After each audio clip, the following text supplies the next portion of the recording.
Yan. Sobrang gastos. Lalo na ngayon na buntis ako kasi yung aking bubuntis is hindi normal dahil may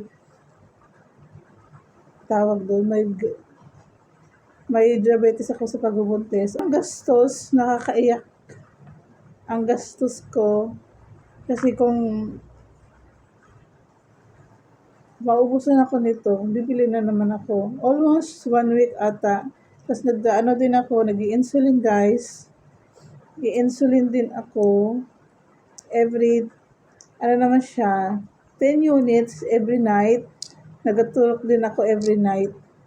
Kaya sobrang gastos, nakakaiyak. Diyos ko, day. Guys, good afternoon. Ay, hindi. Good morning pala. Kataas ko lang mag-lunch and nag-acute check ako.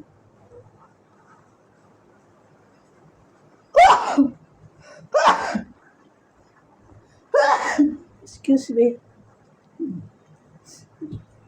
Nag-monitor ako ng blood ko.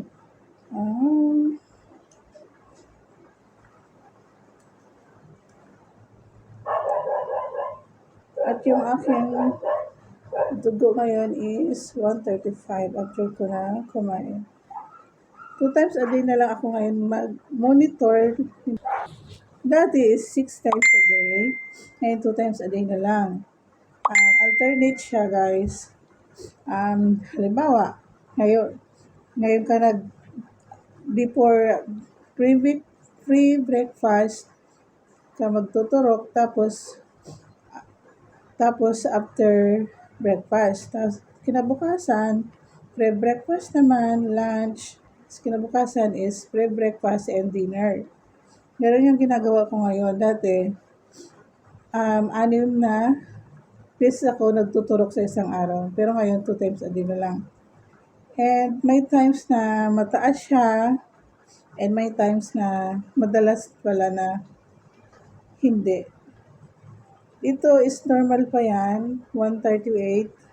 Pag lang magtumaas ng 140 pataas. Kasi hindi na siya normal. Mataas na siya.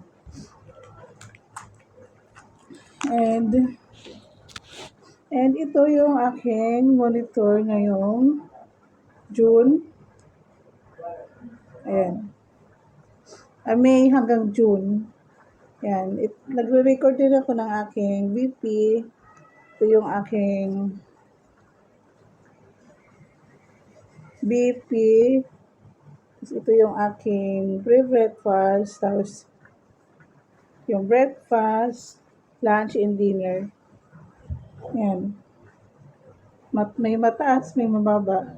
Pero hindi na siya umaabot ng 100 kasi dati nag-umaabot siya ng 100, 105. And ngayon, guys, bumili ako ng bago kasi paubos na yung aking strip. Yan, isa na lang yung tira. Bumili ako kanina. And galing pala ako doon sa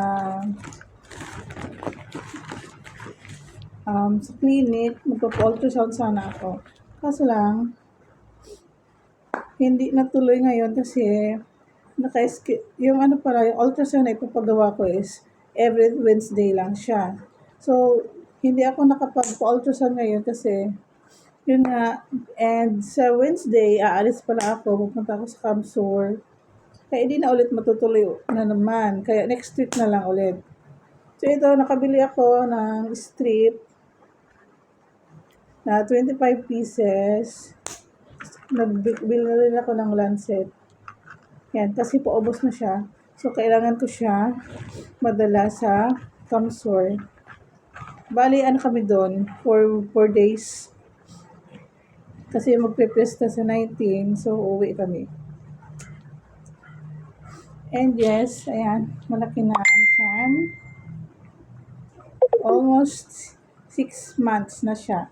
So, bye! Yun lang, update ko lang kayo kung ano nangyayari sa akin. Hindi ako nag-video everyday, hindi rin ako nag-upload everyday kasi hindi ko feel mag-video. Ngayon lang. Bye! And dagdag ko lang pala guys, bago ako magpaalam.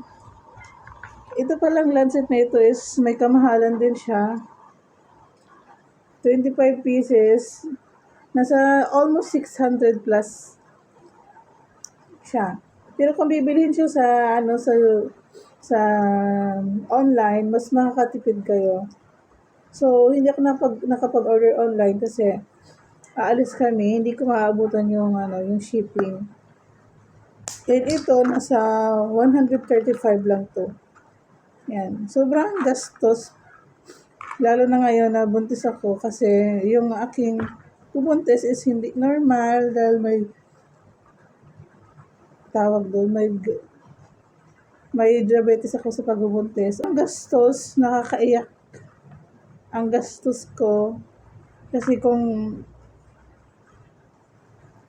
maubusan ako nito, bibili na naman ako. Almost 1 week ata. Tapos din ako, nag-i-insulin guys.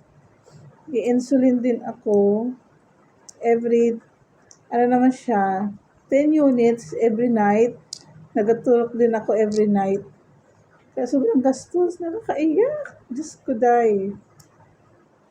Hindi ko inaakala na ganito kagastos magbuntis. Kaya yan. So, yun lang. Bye-bye.